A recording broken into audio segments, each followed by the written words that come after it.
Social মিডিয়াতে একটা বেশ যুদ্ধ দেখা গেল উপদেষ্টা আসিফ মাহমুদ সজীব ভুঁইয়া এবং জুলকার নাইন সায়েরের মধ্যে। দুজনই তারা পরিচিত মুখ এবং তাদের কি বলবো হাজার হাজার ফলোয়ার আছে। বিষয়টা দাঁড়াচ্ছে সেই ঘটনা যেটা আসিফ মাহমুদ সজীব ভুঁইয়ার ব্যাগ থেকে গুলির ম্যাগজিন উদ্ধার করা হয়। বিদেশে যাওয়ার পথে হজরত শাহজালাল আন্তর্জাতিক বিমানবন্দরের সিকিউরিটি গেট পার হওয়ার সময় বা তল্লাশির সময় তার ব্যাগের মধ্যে পাওয়া যায়। এটা নিয়ে ব্যাপক তোলপাড় চলছে। তো সেই প্রসঙ্গে যেহেতু জুলকার নাইন সায়ের তার পোস্টে সেই সিসিটিভির ফুটেজটা দেখানো হয়েছে, এতে আসিফ মাহমুদ সজীব ভুঁইয়া যেটি বলার চেষ্টা করেছেন যে এর মধ্যে দিয়ে বোঝা যাচ্ছে যে রাষ্ট্রের কোনো নিরাপত্তা নেই। আমার সঙ্গে যদি এটা হয়, আমারই যদি নিরাপত্তা না থাকে, তাহলে সাধারণ মানুষের কি নিরাপত্তা?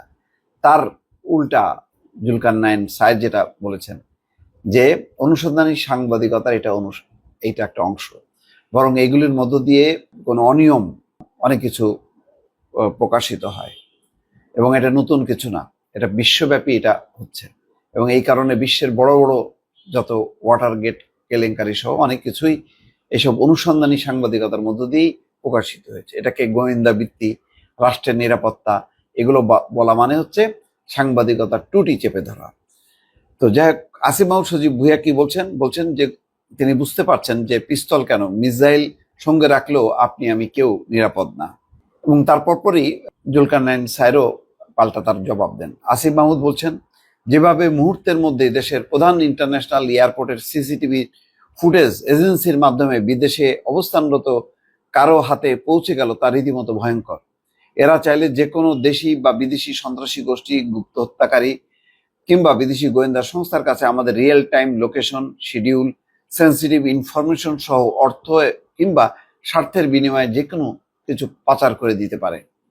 তার মানে ওখানকার যারা দায়িত্বরত আছে তাদেরকে লক্ষ্য করে বলছেন, আমি সরকারে আছি, আমার সঙ্গেই যদি এমন ঘটনা ঘটে তাহলে সাধারণ নাগরিকদের জন্য পরিস্থিতি কতটা ভয়াবহ তা সহজেই বোঝা যায়। এই তথ্য সন্ত্রাসীদের শাস্তি বাকি।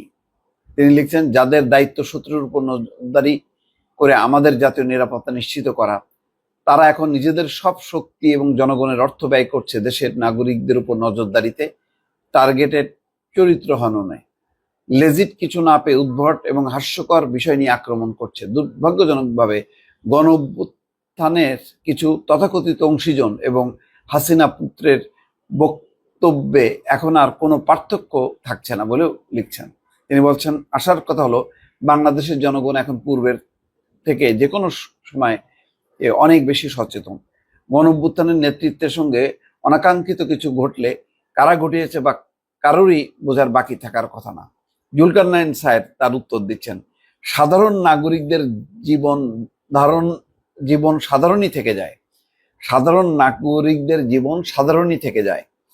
তারা আঙুল ফুলে কলা গাছ হয়ে যায় না। তারা জীবনে প্রথম সুইজারল্যান্ড গিয়ে আরেকজনের টাকায় ফেন্ডির জ্যাকেট, ডিজাইনার ঘড়ি কেনে না। মন চাইলেই দুবাই উড়াল দেয় না। আর মানুষের দেওয়া টাকায় দুবাই মলে শপিং করে বেড়ায় না। সাধারণ নাগরিকরা কন্ট্রাক্ট ম্যানুপুলেট করে অর্থ লোপাট করে না। নিষিদ্ধ গোষ্ঠীর লোকের হাতে দেশের গুরুত্বপূর্ণ সংস্থা তুলে দিয়ে তার মাধ্যমে কমিশন খাওয়ার বন্দোবস্ত করে না। তিনি আরো বলেন, আর সরকার সেটা হতে হয় জনগণের ভোটে, কারো কাঁধে চড়ে নয়। ইসরায়েলি গোয়েন্দা সংস্থার কভার লোকেশনে গিয়ে তাদের টেকনিক্যাল ম্যানুয়াল, বিদেশের সম্পদের পাহাড় গড়া মন্ত্রীর বাড়িতে ব্যবসায়ী বেশে ঢুকে তার অপকর্মের তথ্য, হাজার মাইল দূরে বসে ওয়াকিটকিতে হাসিনার সরকারের পুলিশ বাহিনীর গোপন তথ্য ফাঁস, চাকরিরত সেনা প্রধানের পেছনের সিটে বসে তাকে রেকর্ড করে নিয়ে আসা লোক আমরা। অপরাধের কেন্দ্রে গিয়ে তথ্য বের করে আনতে বদ্ধপরিকর। অর্থাৎ তার অনুসন্ধানী সাংবাদিকতার তিনি বর্ণনা করছেন এইভাবে যে কি কি তিনি করেছেন। জুলকার নাইন স্যার আরও লেখেন, তুমি বরং আপাতত ইয়া নাফসি করো। যা যা করেছো সেসব তো আর সিসিটিভির কাভারেজের মধ্যে করনি। সেসব যখন প্রকাশ পাবে তখন কি বলবা সেই স্ক্রিপ্ট রেডি করো। আর আমাকে যারা তথ্য দেয় তারা এই দেশের শ্রেষ্ঠ সন্তান। বাটপার কিসিমের না যে ক্ষমতার আঁচ পেয়ে নিজের বাপের নামে ঠিকাদারির লাইসেন্স নেয় আর ধরা খাইলে বলে আমি তো জানতামই না। কঠিনভাবে তার মানে আসিফ মাহমুদ সজীব ভুঁইয়ার বাবা যেই ঠিকাদারি লাইসেন্স, তিনি হেডমাস্টার ছিলেন, ঠিকাদারি লাইসেন্স তার নামে, সেই ঘটনা নিয়েও তোলপাড় হয়েছে। সেই প্রসঙ্গটা তুলে আনছে। বেশ পাল্টাপাল্টি জমজমাট একটা লড়াই হলো। মানুষ আসলে এখন কেউ সমর্থন করছে আসিফ মাহমুদ সজীব ভুঁইয়া, ঠিক বলছেন, কেউ জুলকারনাইন স্যারের অবস্থানকেই সমর্থন করছেন। চলছে আর কি এরকম ঠোকাঠুকি।